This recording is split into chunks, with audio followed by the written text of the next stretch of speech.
Hello everybody, welcome to E Prime for this evening. I am Daedrian. Jermaine Edwards enters US Billboard charts. Beautiful Day by Jermaine and young Rushane and Prince has entered the US Billboard Afrobeats song chart at number 26.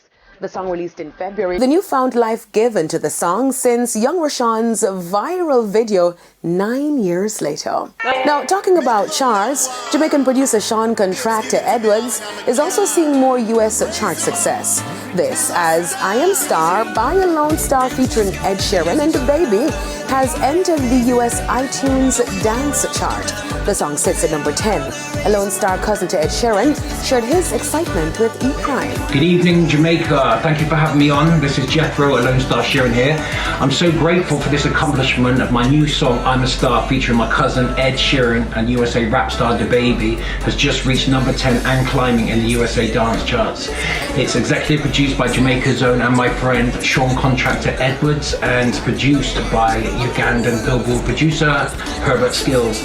Contractor and the Lone Star have other Billboard charting successes under their belt, including Tropical House Cruises to Jamaica, Tropical House Cruises to Jamaica Reggae Collector's Edition, and of course Jamaican Garrison Christmas Collection. Now Major Lazer releases their first full-length album after a 3-year hiatus.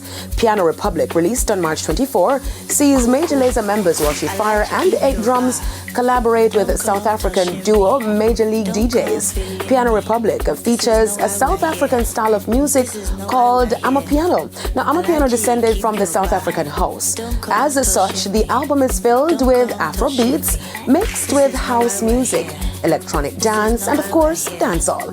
The 9-track album also sees US rapper Ty Dolla $ign featured on 2 tracks. That's it for E Prime this evening. I'm Daedrian. Thank you for watching.